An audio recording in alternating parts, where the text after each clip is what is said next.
He's got the 1%. So true. Come on. But here God's looking at you and saying, why are you complaining? Come on. You're not even in the correct position and you're complaining. And you complain and you complain. It's the church fault. It's the pastor's fault. It's the leadership fault. Really? Really? Really?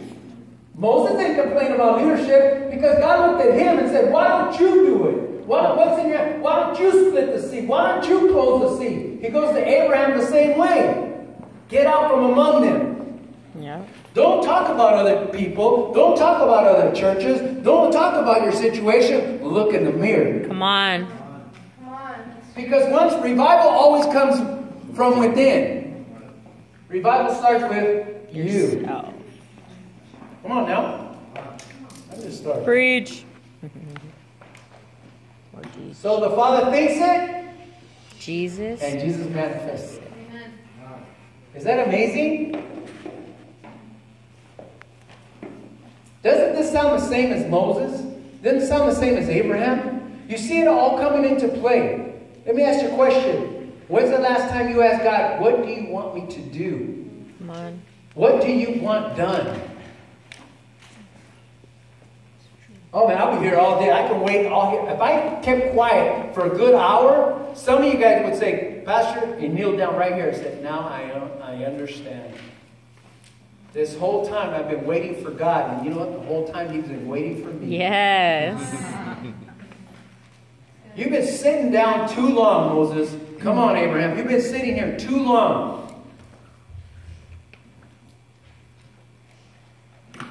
John chapter 8, verse 1. Now, as Jesus passed by, he saw a man who was blind from birth. And his disciple asked him, saying, Rabbi, who sinned, this man or his parents, that he was born blind?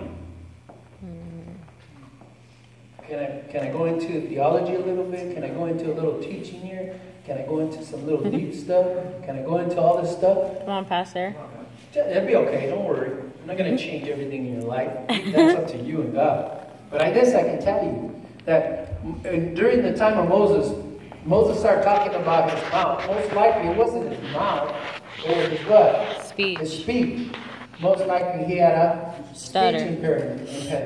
So most likely he had a problem with stuttering. That's what the theologians say. But let me ask you a question. What did God tell Moses? He's going to use his brother. Before that. Oh. What did he tell Moses? He said, who what? Who created the mouth? Oh. Who created what? The blind. You guys getting it now? So he said, Rabbi, who sinned, this man or his parents, that this man was born blind? That he was born blind. Sometimes Pastor puts in his own version. Verse 3, Jesus answered, neither has this man sinned nor his parents, but that the works of God should be made manifest in him. What's he talking about here? Easily. God, he says, you know what? Neither. Maybe God put him blind. Yeah. Maybe God wanted to show something there among the people. Because no one sinned here. See, our theology is, Pastor, he sinned. He deserved to get in trouble. They all died over there in Florida. They deserve that. No. They don't deserve that. Come on. A lot of people think that people are born blind because they sinned. That was their theology. That's what their belief system is. That's what they thought. Now, what people know, that's not what Christ said right here, did he? Mm-hmm. So some of our theology needs to be cleared up. We need to get that stinking thinking out. Jesus answered, neither has this man sinned nor his parents, but that the works of God should be made manifest in him. Remember we just talked about that? The Father thinks it, and Jesus manifests it. Come on now. Somebody's preaching up here. Luke chapter 22, verse 66. As soon as it was day, the elders of the people, both chief priests and scribes, came together and led him into their council, saying, if you are the Christ, tell us. Remember? There's two parts of Christ. One's what? Man, and the other one is the God. There's the man God. There's a what? There's a The God side and the earthly side, right? So there's earth, dust, and then there's the Spirit, which is Christ, which is the anointed one, right? So there's the Son of Man and Son of God. So there's two parts. He's all God and all man, right? Yeah. Okay, so they're telling him, if you are the Christ, tell us. So here is these Pharisees telling them, who are you? Are you the Christ? He's telling them point blank, right? He's talking about, hold on for a minute. His deity. Because that's what they thought and believed in. Okay? We don't think that way. We should. But he said to them, if I tell you, watch this, you will by no means believe. What is he saying? Because you're not believing what I'm telling you. That's a God side of me. I'm telling you I'm his son, God's son, and you're not believing me. So this is what Jesus does instead. And if I also ask you, you will not by no means answer me or let me go. Hereafter, the Son of who? Man. So he doesn't go into deity, he goes into Son of Man. Why? Because they don't get this part of God. So he's telling them the other side of him. Some of you guys don't get it, but some of you will. Okay, the Son of Man will sit on the right hand of all power of God. Can you imagine what he's telling them? This earthly man is going to sit at the right hand of the Father. So all of a sudden he's going like, what? What? Then they also said, are you then the Son of?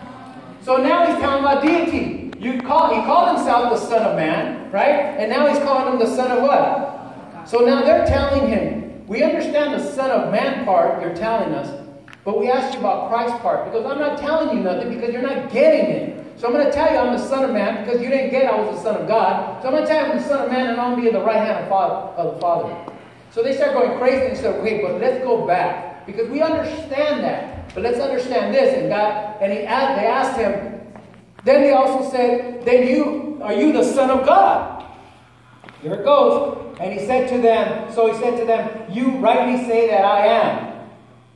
And they said, what further testimony do we need? But we have heard it ourselves from his own mouth. We got it.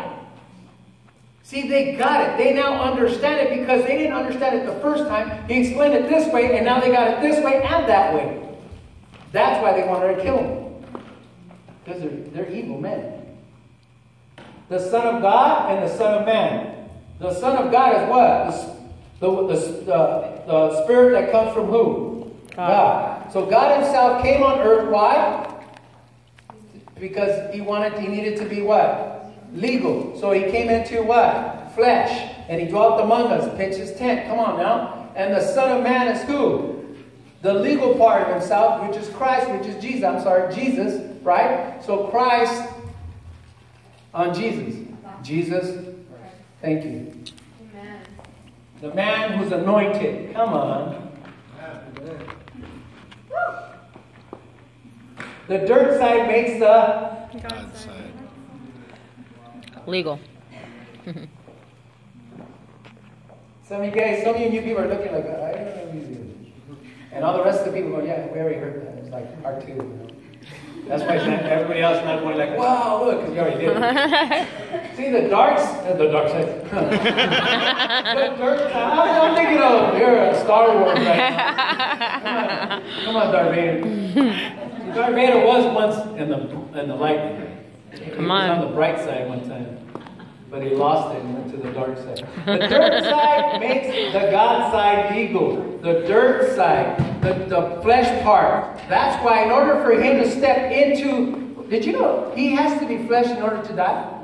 Because God does not... Die.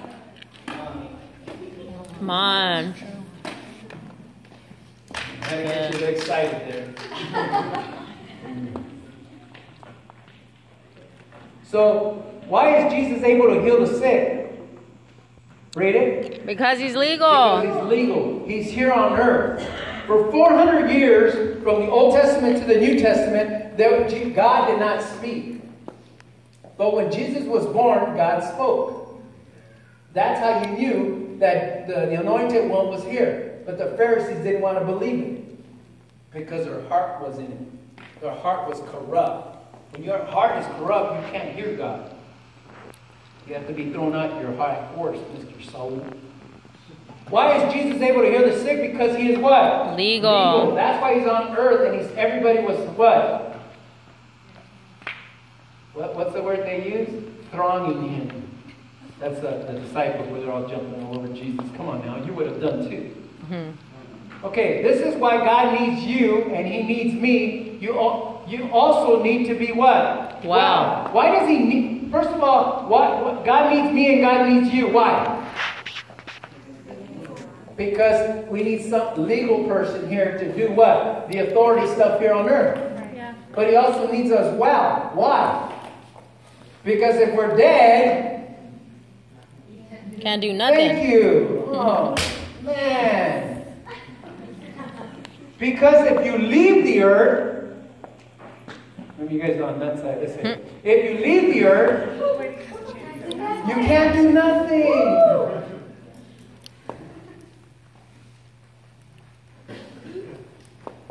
That's how important you are to God. You see it? So you can what? So you can stay on the earth, which keeps you legal. Thank you. Why do you need to be healed? So you can do his work here on earth. Amen. You see, God doesn't need a dead person.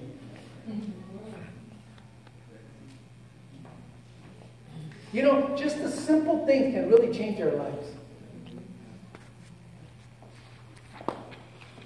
He needs you. He really does. But he looks, he says he looked for a man, but he didn't find anybody. Didn't he say that in the Bible? Thank you for confirming it. Jesus took Christ to the cross. Let it sink in. But Christ took Jesus out of the grave. Come on. That's good. Amen. Come on. Jesus took Christ, what? To the cross. Why? Because he needed to die. The flesh had to be crucified, not Christ. Come on. Come on. But Christ needed to take Jesus out of the grave because he can't. Because he's dead. Come on now. Come on. Did you hear that message just a little second ago? You forgot already. Because a dead person cannot what? Do anything here on earth. So Christ had to come in and say, all right, 3 days. So because that's what Jesus said. Jesus said, I will die, and 3 days later. So he had what? On earth. He had authority. And what did he say in that authority? He says, I will die? 3 days. 3 days. So the Spirit says, okay, I've heard the word. 3 days. He said 3. So he walked away, went into hell, started messing with them over there. Come on now. Down to Hades. Come on now. Down to Gehenna or whatever that is. He went down there and said, where's the keys? Come on. Where's the keys? Yes. Where's the keys? Where is the keys of death, hell, and the grave? Because I'm about to take them back. Yeah. I'm waiting here because we make this legal. There was a legal, something had to die for the New Testament. Come on, man. Something happened. I'm about to get paid. Something about to happen. Come on now. Jesus went in and said, where's the keys? Yeah. Took the keys from Satan. Come on now. And said, I'll be back. No, he didn't say that. He just said, just give me these keys. I'll see you later. So he got out, but he had to wait what? 3 days. Why? Because that's what he had said. So 3 days later, he went up to Jesus and says, wake up. Come on now. Right. He said, wake up. Come on now. This is what we're talking about right here. So the anointing of God needs to take you out of your mediocrity. God, see, I threw that in there. Nobody likes it when I throw stuff in. Only when God does. So here it is. So God's telling you, hey, the spirit that's inside you needs to be resurrected Come on. from your dead works. Wow, come on. God said, you know what? You've been dying too long. You've been sick too long. Yes. You've been sick and tired of being sick and tired. Hello. Come on. The spirit inside you, the anointing inside you says, boom, wake up. It's time for for you to be shaken. Let's go. Yes. Come on. I'm tired of you complaining. I'm tired of you about crying all the time. Get up. Get up, man of God. Yes. Get up, woman of God. It's time. He's pulling you up, and all of a sudden, you're like a little rag doll. Your head's flopping back and forth. And some people, not you guys, you take it personal. I'll talk about that next time, about offenses. That'll be a good message. Come on. But all of a sudden, you're shaking the person, come on now, says, wake up. And the person eventually, some of these people will never wake up. Yeah. Raggedy Ann. And Andy, Raggedy Andy, not you. And all of a sudden, shaking and shaking and shaking. Those little rag dolls. Shaking them and shaking them. And you know what? Some of them will never wake up. True. We're believing that everybody's hearing the message right now will wake up. Yes. There's a Moses in In the name you. of Jesus. Come on, Elijah in you. Come on. I think the Bible says in the New Testament, that person has the same passion, like manner as the Old Testament saints. Yes. Now, you're the same way. Did you know you're built the same way? Come on. Did you know man did not change? Yes. We're the same people it was in those Old Testament. Why aren't we doing the work? Why aren't we walking on the water? Why aren't we healing the sick? Why aren't we raising the dead? Why aren't we casting out demons? You know why? I'll tell you why. Because you're being shaken and you're not waking up. Come on. Christ in you, the hope of glory, is waking you up. But you're saying, no, leave me alone. Wow. Really? That's why Pastor today and Sunday, is it today? 12? Today, Sunday. 6, 12, 16. Pastors are right now screaming in the pulpit. I don't know why they're screaming. And they're yelling and screaming, and the people are still asleep. Wow. I tell people, what's wrong? I'm tired. I go, you didn't sleep last night? No, I didn't. Why don't you sleep? If you know that's affecting on Sunday morning, why don't you sleep? You know why? Because you're Raggedy Ann and Raggedy Ann. Wow. Because you don't care what the message is today. Because if you did, you would have prepared. True. Can we be honest? Be I had a honest. pastor come this at my office because we had to take care of some business. So he came down and visit, right? And so he was there, and all of a sudden I started showing him. I go, you know what? Can I share something with you? Because we were talking about a bunch of stuff. So I said, can I share something? I go, what's the people doing? I got a fresh piece of paper, and I got my pen out, and I said, let me ask you a question, Pastor. How many people in the church today are on fire for God? On fire. Just fire. Woo! He said 10%. So I wrote 10. I said, I'm a little, I get a little excited. I go 20. I'm very conservative. So I'm going to put 20, Pastor. That's all right. So I put 20. Hey, how many people are freezing cold? I mean cold. You only come out on the holidays. You only come out when someone dies. When there's a war, they all show up at church, huh? When they're in trouble, I better not look at you guys. I'll look over here. When you're in trouble and you're sick and you're dying and your family's messed up. Come on. I'm not talking about this church. Remember, I was talking to the pastor. Mm-hmm. I said, how many people show up to church, on fire? Cold. Just cold. He said, about 20%. So in his case, I had him mark down his percentage. So I said 20 and 10. That's 30. So you're telling me what's left? It's not hot nor cold. What is it? He looked at me and goes, lukewarm. I said, you're telling me, Pastor, 70% of the church today is lukewarm? Wow. Can I ask you, Pastor, can I ask you something? What is God going to do with the 70%? And all of a sudden, he goes, use it and spit them out. You got a revelation. 70% of the church today. I'm not even talking about the world right now. Wow. Yeah. I'm talking about just the church.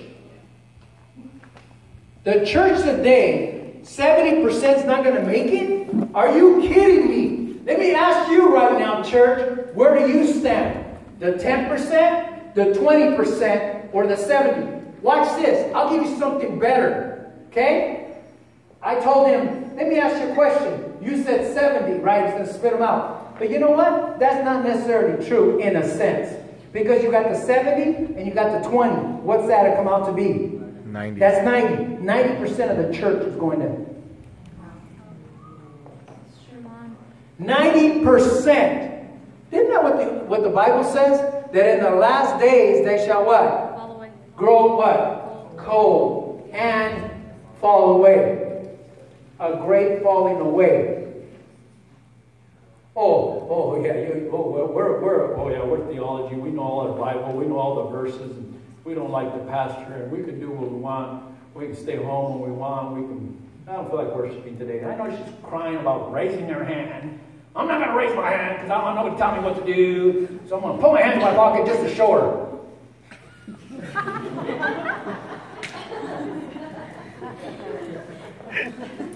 90%. Is this crazy or what? If 90% of the people are not getting in, what does that tell us about our church today?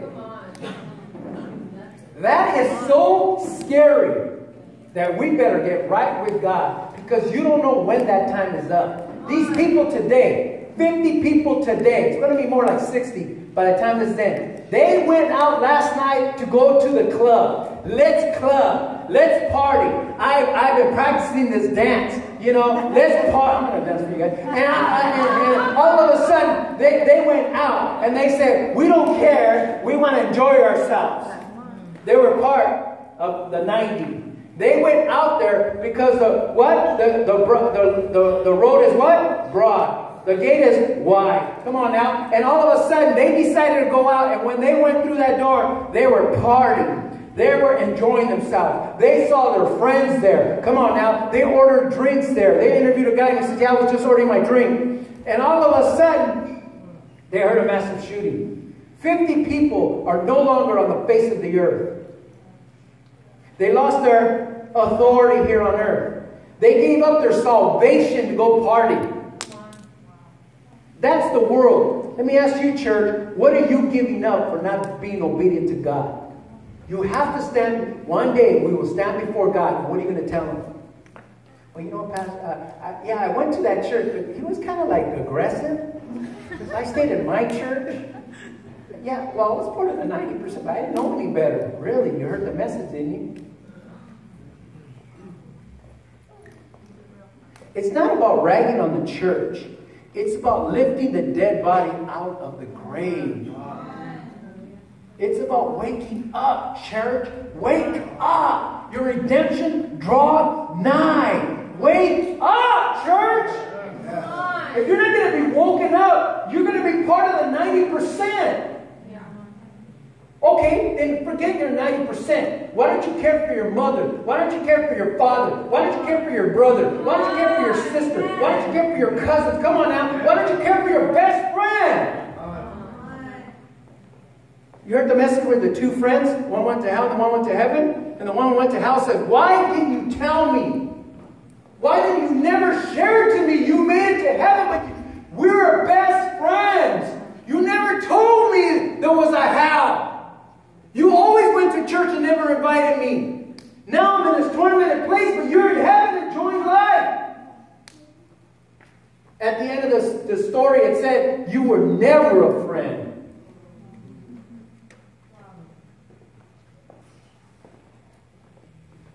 Wake up, church. Wake up.